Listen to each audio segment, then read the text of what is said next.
आइए जानते हैं आज के कुछ प्रमुख अंतर्राष्ट्रीय खबरों को। पहले एक नजर आज की हेडलाइंस पर।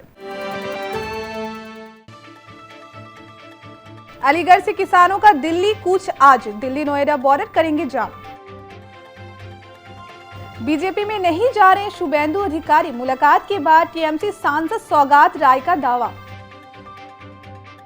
कृषि सुधार कानून के खिलाफ आंदोलन, केंद्र के 3 मंत्री और 35 किसान नेताओं में 2 घंटे तक मंथन, लेकिन 3 दिसंबर तक टल गई बात। अकेलेपन से जूझ रहा कावन हाथी, पाकिस्तान की चुंगल से हुआ रिहा, अब आए अच्छे दिन। पाकिस्तान में इमरान सरकार को खार फेंकने के लिए पीडीएम ने मुलाकात में किया विरोध प्रदर्शन। ट्रंप के दावों को अटॉर्नी जनरल ने नकारा, बोले जांच में धांधली के लिए सबूत नहीं मिले। केंद्रीय स्वास्थ्य सचिव ने कहा, कोरोना वायरस की वैक्सीन सबके लिए नहीं। मुंबई के दौरे पर यूपी के सीएम योगी आदित्यनाथ से मिले अभिनेता अक्षय कुमार। गर्लफ्रेंड श्वेता संग शादी के बंधन में बंधे singer Aditya Narayan, wedding footage के साथ विदाई का वीडियो वायरल। टीम इंडिया के लिए सम्मान की लड़ाई, कई बदलावों के साथ 11 खिलाड़ियों पर लगा सकती है दांव। अलीगढ़ के किसान बुधवार को दिल्ली नोएडा बॉर्डर जाम करेंगे। मंगलवार को भारी संख्या में जिले से ट्रैक्टर ट्रॉली से किसान व महिलाएं डीएनडी के लिए रवाना हुए। भारतीय किसान यूनियन के बैनर तले किसानों ने हुंकार भरी है। किसानों ने कहा है कि देश के अन्नदाता पर हो रहा अत्याचार बर्दाश्त नहीं किया जाएगा। भारतीय किसान यूनियन ने दिल्ली में किसानों के धरने में शामिल होने के लिए दिल्ली कूच करने का आह्वान किया था, जिसको लेकर पुलिस प्रशासन भी अलर्ट हो गया था। निर्धारित कार्यक्रम के मुताबिक दोपहर 2 बजे से किसानों को लोधा खैर रोड पर एकत्रित होना शुरू हो गया था। ट्रैक्टर ट्रॉली व कारों में भरकर किसान व महिलाएं पहुंच गए।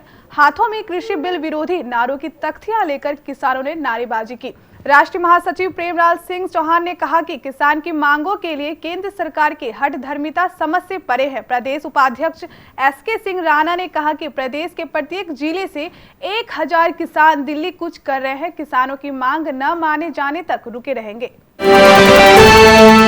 तृणमूल कांग्रेस के सांसद सौगात राय ने मंगलवार को दावा किया है कि पार्टी के असंतुष्ट विधायक शुभेंदु अधिकारी को मना लिया गया है। उन्होंने पार्टी के प्रमुख नेताओं के साथ मिलकर अधिकारी से मुलाकात की। पार्टी नेतृत्व के साथ मतभेदों की वजह से अधिकारी ने पिछले दिनों राज्य मंत्रिमंडल से इस्तीफा दे दिया, जिसके बाद उनके बीजेपी में शामिल होने की अटकलें लगने लगी। टीएमसी सांसद सौगात राय ने शुभेंदु अधिकारी से मुलाकात करने के बाद कहा कि वे बीजेपी में नहीं जा रहे हैं। उन्होंने कहा, यह एक मूर्खतापूर्ण धारणा थी। मैंने आज प्रशांत किशोर, सुदीप बनर्जी और अभिषेक बनर्जी के साथ मिलकर उनके साथ एक सार्थक बैठक की। चीजें अब सुलझ गई है। वे टीएमसी के साथ हैं और हम ममता को फिर से जिताने के लिए एक साथ काम करेंगे। केंद्र सरकार के 3 कृषि कानूनों के खिलाफ पंजाब, हरियाणा आदि राज्यों में आंदोलन कर रहे किसानों ने मंगलवार को मोदी सरकार से बातचीत की। कृषि मंत्री समेत केंद्र सरकार के 3 मंत्रियों ने बैठक में हिस्सा लिया।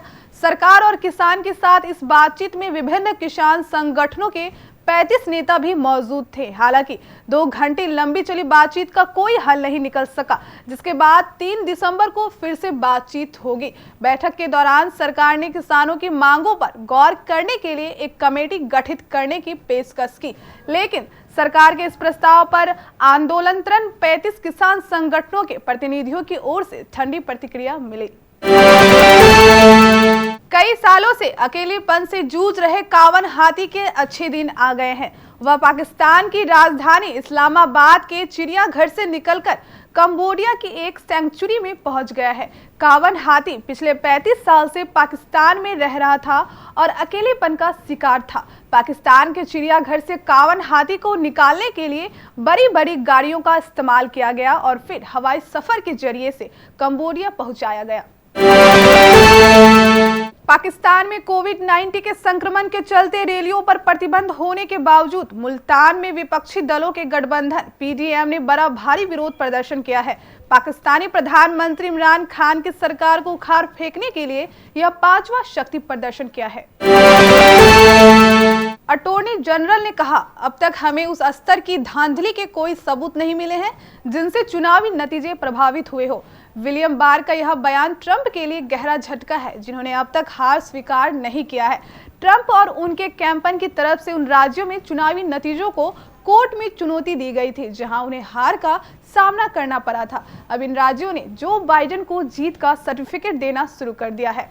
3 नवंबर को हुई मतदान के बाद से ही ट्रंप लगातार अप्रमाणिक दावा कर रहे हैं कि चुनाव में व्यापक पैमाने पर धांधली हुई है। ट्रंप की लीगल टीम बाइडेन की जीत में अंतर्राष्ट्रीय साजिश होने का दावा करती रही है। कोरोना वैक्सीन सबके लिए नहीं है। केंद्रीय स्वास्थ्य सचिव राजेश भूषण ने आज प्रेस कॉन्फ्रेंस के दौरान यह बात कही। राजेश भूषण से प्रेस कॉन्फ्रेंस में सवाल किया गया कि पूरे देश का वैक्सीनेशन कब तक होगा। इसके जवाब में उन्होंने कहा, पूरे देश के टीकाकरण की बात सरकार ने कभी नहीं कही। मैं यह बिल्कुल साफ कर देना चाहता हूं। मैं बार बार यह कहता हूं कि जो साइंस से संबंधित विषय होते हैं अच्छा होता है, उस पर चर्चा करने से पहले उसके बारे में जो तथ्यात्मक जानकारी है उसको पता कर ले, तब विश्लेषण करे। तो पूरे देश के टीकाकरण की बात कभी नहीं कही गई। अभिनेता अक्षय कुमार ने उत्तर प्रदेश के सीएम योगी आदित्यनाथ से मुंबई के टाइडेंट होटल में मुलाकात की, जहां वह ठहरे हुए हैं। यूपी के मुख्यमंत्री बुधवार को बॉम्बे स्टॉक एक्सचेंज में 200 करोड़ रुपए के लखनऊ नगरपालिका ब्रांड का शुभारंभ करेंगे। सीएम योगी आदित्यनाथ मुंबई यात्रा के दौरान बुधवार को विशेष तौर पर डिफेंस कॉरिडोर और उत्तर प्रदेश में फिल्म सिटी के निर्माण से संबंधित उद्यमियों एवं फिल्म निर्माताओं से मुलाकात करेंगे। सिंगर आदित्य नारायण अपनी गर्लफ्रेंड और एक्ट्रेस श्वेता अग्रवाल के साथ शादी के बंधन में बंध गए हैं। आदित्य की शादी की तस्वीरें सोशल मीडिया पर देखते ही देखते वायरल हो गई है। तस्वीरों में आदित्य और श्वेता एक दूसरे का हाथ थामे और वरमाला पहने हुए नजर आ रहे हैं। कपल की शादी की तस्वीरें सामने आते ही फैंस उन्हें जिंदगी के नए पड़ाव की शुभकामनाएं दे रहे हैं। तस्वीरों में जहां आदित्य ने क्रीम कलर की शेरवानी पहनी है, तो वहीं श्वेता ने भी क्रीम कलर का लहंगा पहना हुआ है। तस्वीरों में नए नवेले कपल के बीच में केमिस्ट्री और बॉन्डिंग देखने लायक है। आदित्य संग 7 फेरे लेने के बाद श्वेता अपने ससुराल के लिए भी निकल गई है। सोशल मीडिया पर आदित्य की दुल्हनिया श्वेता की विदाई का वीडियो भी सामने आया है। वीडियो में आदित्य और श्वेता कार में एक साथ बैठे हुए नजर आ रहे हैं। ऑस्ट्रेलियाई टीम ने भारत के खिलाफ 3 मैचों की वनडे सीरीज में 2-0 की अजय बढ़त बना ली है। मेजबान टीम ने विराट की अगुवाई वाली टीम इंडिया को शुरुआत में दोनों मुकाबलों में करारी शिकस्त दी और सीरीज को अपने नाम कर लिया।